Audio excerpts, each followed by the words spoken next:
By the time the tow truck started rolling in, the man responsible for the whole mess was standing in the middle of my hayfield, watching his plan fall apart in real time. Cars were being lifted one after another, and other confused festival visitors were staring at empty parking spots where their vehicles had been, and the late afternoon sun was dropping low over the tree line like it had come specifically to witness the moment. But none of that chaos would have happened if I hadn't come back from the feed store a little earlier than usual that morning. When I left my property that Saturday around 8, my field looked exactly the way it always did in early September, wide, quiet, and covered in thick rows of hay waiting for the next cutting. There wasn't a single vehicle in sight. The gate along the county road was closed, the way I leave it every morning after checking the fence line, and the only thing moving in that field was the wind brushing through the grass. So when I drove back down that same road just after 10, the first thing I noticed was the line of cars. At first, it didn't even make sense. There were vehicles pulled over along the shoulder like people were waiting for something. Then I noticed orange traffic cones sitting at the entrance to my field. And then I saw the sign. A crooked piece of plywood with bright red letters that read, "Evan Parking, $20. I slowed my truck without really understanding what I was looking at yet, but the closer I got, the clearer the picture became. Cars were turning off the road and driving directly into my hay field in neat, organized rows, guided by cones like someone had set up a professional parking lot. Right where my gate should have been closed, it was standing open, held back by a concrete block. And sitting beside the entrance was a folding table. Behind that table stood a man in a yellow safety vest, holding a small cash box, while drivers rolled down their windows and handed him $20 bills. He waved the next car forward, like he'd been doing it all morning. For a moment, I just sat there in my truck staring at the scene in complete silence, because someone, somewhere, had apparently decided that my land was available for business. And judging by the number of cars already parked across my field, they had been making money off that decision for hours. So I pulled onto the shoulder, shut off my engine, stepped out of the truck, and walked straight toward the man collecting the money. He greeted me with the cheerful efficiency of someone having a very successful morning. I asked him a simple question. "Who exactly told you that you could charge people to park on this field?" He didn't hesitate. "The Palmetto Ridge HOA arranged everything with the landowner," he said confidently. "They said it's all approved." I nodded once, looked out across the rows of vehicles sitting on top of my hay crop, and then looked back at him. "That's interesting," I said calmly, "because I'm the landowner." For a few seconds after I told him I was the landowner, the man in the yellow vest just stared at me like his brain was trying to reassemble the situation into something that still made sense. People don't usually expect the owner of a property to walk up in the middle of an operation that's already underway, especially not when that operation has been running smoothly all morning. Behind him, another car rolled forward, the driver already holding out a folded $20 bill through the window. The attendant hesitated, looked at me, then back at the driver, clearly unsure what he was supposed to do next. "What do you want me to tell them?" he asked. That was when I started piecing together what had actually happened. Just beyond my fence line sat a residential development called Palmetto Ridge, a neighborhood of nearly 200 homes that had been built over several years on the land east of my property. For the most part, we had coexisted peacefully. Their walking path ran along their side of the fence, and in the evenings I would occasionally see residents strolling past while I checked my gates or looked over the fields. There had never been any real problems. But there was one thing about that neighborhood that everyone in the area knew. The homeowners association liked to organize events, block parties, community markets, seasonal festivals, anything that could bring people into the neighborhood and make it feel active. And a few miles down the road, a large regional craft fair had been taking place that weekend. It drew thousands of visitors every year, and parking around the fairgrounds had always been tight. Standing there looking at the cones, the sign, and the line of vehicles entering my field. The answer became obvious. Someone in that HOA had looked at my open land and seen an opportunity. A large empty field next to a busy event, plenty of room for cars, visitors willing to pay for convenience, $20 per vehicle. With enough traffic, it would be an easy way to generate a few $1,000s in a single day. From a business perspective, the idea probably looked brilliant. There was just one small problem. Nobody had asked me. And judging by the confidence of the man running the parking operation, whoever organized it had told everyone involved that permission had already been secured. That meant somewhere inside that neighborhood, someone had decided that my field was theirs to use. The more I thought about it, the more certain I became that this wasn't some random misunderstanding. This was planning. Someone had arranged cones, printed signs, hired workers, advertised parking, and convinced a steady stream of drivers that they could safely leave their cars on land that didn't belong to the people collecting the money. Across the field, dozens of vehicles were already parked in neat rows, their tires pressed deep into grass that had taken months to grow. And every one of those drivers had just paid $20 to an HOA that had absolutely no authority to be there. I didn't raise my voice. I didn't argue with the man in the vest, and I didn't start ordering people out of the field. Getting angry would have created noise, but it wouldn't have solved the problem. What I needed was clarity, and more importantly, a record of what was happening. The attendant was still standing there, uncertainly, while another car crept forward behind him, the driver holding cash out the window like he'd done it a dozen times already that morning. I held up a hand to stop the car. "Give me a moment," I told the driver. Then I turned back to the attendant. "You should stop collecting money right now," I said calmly. "And you should call the person who hired you." His face tightened a little, not in defiance, but in confusion. People who work temporary event jobs usually assume someone else has handled the details. Permits, permissions, agreements. That's supposed to be somebody else's responsibility. "Look," he said, lowering his voice slightly, "the HOA set this up. They told us the field was cleared with the owner." "I understand that," I replied, "but it wasn't." That sentence finally made the situation land for him. He reached for his phone. While he did that, I walked back toward my truck, parked along the shoulder of the road. From there, I could see the entire field spread out in front of me. Rows of vehicles, cones marking lanes, people walking toward the festival shuttle pickup point, like everything about this arrangement was perfectly normal. But the moment I opened my truck door, I already knew how the rest of the day was going to unfold. Because when you spend decades working in property law, situations like this aren't confusing. They're procedural. I sat down in the driver's seat, pulled my phone from the console, and found the number listed on the Palmetto Ridge HOA website. The president's name was Victor Slade. He answered on the third ring with the voice of someone who was clearly busy managing an event. "Victor Slade. My name is Anderson Briggs," I said evenly. "I own the hayfield along the west side of your development." There was a short pause on the line. "Yes," he replied cautiously.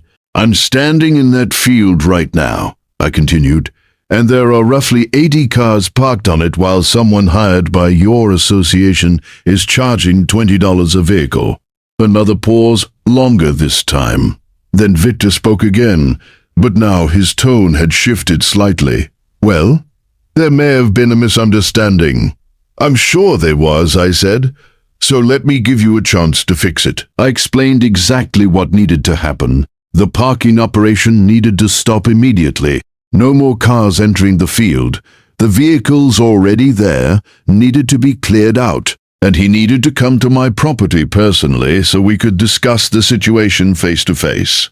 Then I added one more detail. "I have already contacted the sheriff's office," I told him calmly, "and I'm prepared to take further steps if necessary."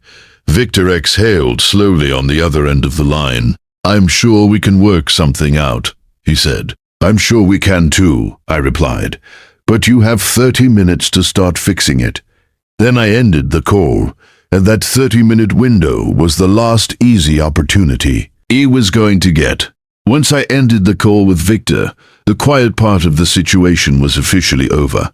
Up to that moment, everything could still have been fixed with a quick apology and a lot of hurried car shuffling. If Victor had driven over immediately and started clearing the field, most of what happened next never would have needed to happen. But experience had taught me something very important over the years. When someone makes a mistake involving property, the way they respond in the first 30 minutes usually tells you exactly how the rest of the day is going to unfold. So instead of standing around waiting to see what Victor decided to do, I started making the next calls. The first call was to the Greenville County Sheriff's Office. I explained calmly that there was an unauthorized commercial parking operation taking place on my private property. I gave them the address, described the situation, and mentioned that money was actively being collected from drivers entering the field. The dispatcher didn't sound surprised. Situations involving property disputes happen more often than people realize. She told me a deputy would come by to take a look. The second call I made was to a towing company I had used before. Upstate Recovery had helped a neighbor remove abandoned vehicles a few years earlier, and I still had their number saved in my phone. When the owner answered, I asked him a simple question. How quickly can you get multiple trucks out to my property this afternoon? There was a brief pause on the other end as he waited for the rest of the explanation. I described what was happening. Cars parked on private land without permission. An organized operation run by someone who had no legal authority to be there. He let out a low whistle. How many cars are we talking about? Right now? I said, looking across the field again. Close to a hitch, 100 by the time the festival crowds peak. He thought for a moment. I can have 4 trucks there around 1 o'clock, he said. Maybe sooner. That works, I replied. Then I made the third call. This one was to a licensed land appraiser named Dennis Ford. I had worked with him years earlier when I was still practicing law, and he had a reputation for documenting things thoroughly. I asked if he could come out later that afternoon to inspect the field and record any damage caused by vehicles driving across the crop. Dennis didn't hesitate. Bring my camera and soil tools, he said. I'll be there. By the time I finished that third call, the chain reaction had already begun. Across the field, more cars were still arriving, unaware that the entire situation was about to shift from a simple parking lot to a very expensive legal problem. And Victor Slade had less than 20 minutes left to decide whether he was going to stop it. Because once the sheriff arrived and the tow trucks started rolling down that county road, there wouldn't be any easy way to undo what he'd set in motion. The first tow truck appeared at the end of the county road, a little after 1 in the afternoon, its amber lights flashing against the tree line like a warning beacon that most of the people in my field didn't yet understand. From where I stood near the gate, I could see festival visitors still walking away toward the shuttle pickup point, laughing and carrying shopping bags, completely unaware that the place they had left their cars was about to become very expensive.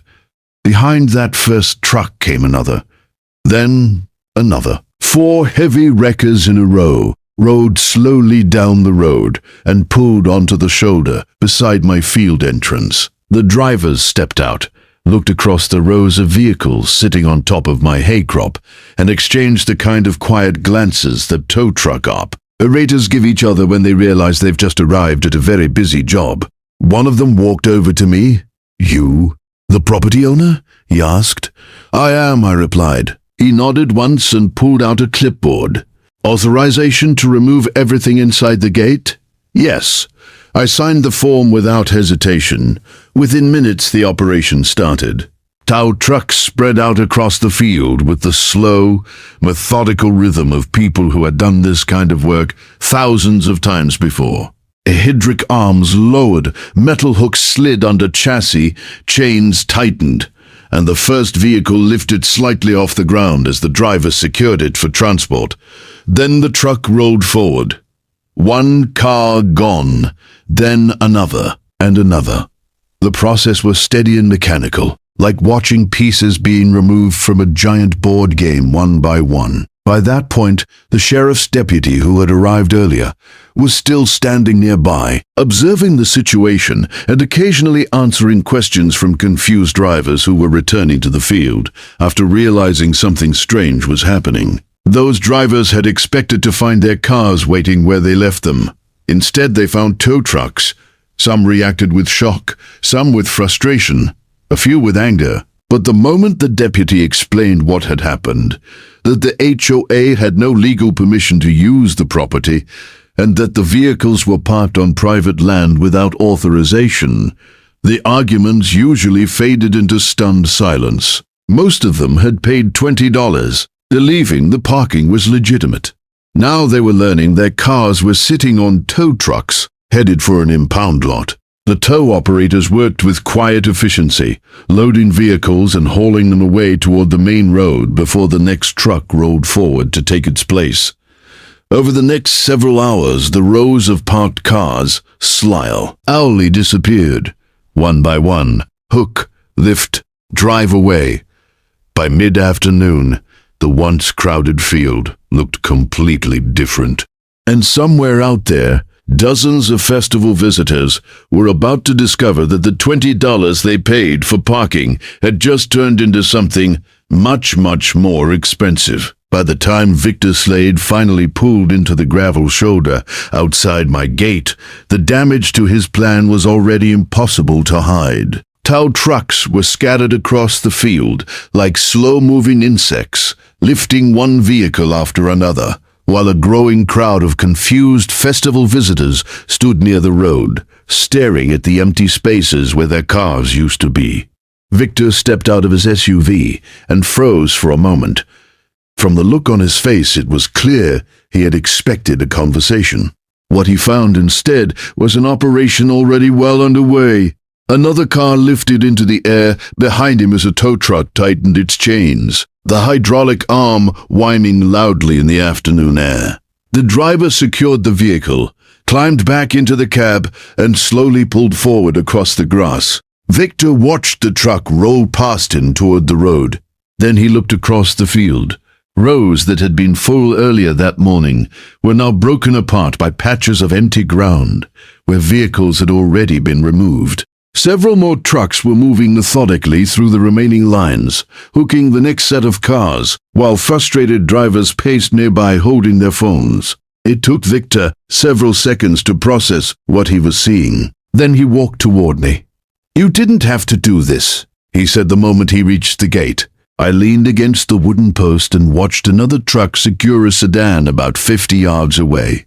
"I warned you this morning," I replied calmly. He ran a hand across the back of his neck and looked back at the field again. "This is getting out of hand," he said. "We can still stop it." "No," I said evenly. "We can't." The tow trucks kept moving while we spoke, their engines rumbling softly in the background like distant machinery. Victor lowered his voice slightly. "There was clearly some kind of misunderstanding," he said. "Someone told the festival organizers we had permission to use the field. That would have been an important detail to verify," I replied. He looked at the people gathering near the road, drivers asking questions, others dialing numbers trying to figure out where their cars had gone. "You're going to create a huge problem here," he muttered. I shook my head once. "You created the problem when you started charging people to use land you didn't own." That sentence hung between us for a moment, while another tow truck rolled past, hauling away an SUV whose owner had just returned to discover it missing. Victor watched it disappear down the road. His shoulders sagged slightly. "Can we work something out?" he asked quietly. "Not today," I said. I reached into my pocket, pulled out a small card, and handed it to him. "My attorney's number is on there. His name is Gerald Oates." Victor looked down at the card but didn't say anything. Around us, the tow trucks kept working. Hook, lift, drive away. And with every car that left the field, the financial consequences of that morning's decision grew larger and harder for him to ignore. What Victor didn't fully understand that afternoon, standing beside my gate watching tow trucks carry away the last of the vehicles, was that the real damage to his decision hadn't even started yet. The towing was just the first visible consequence.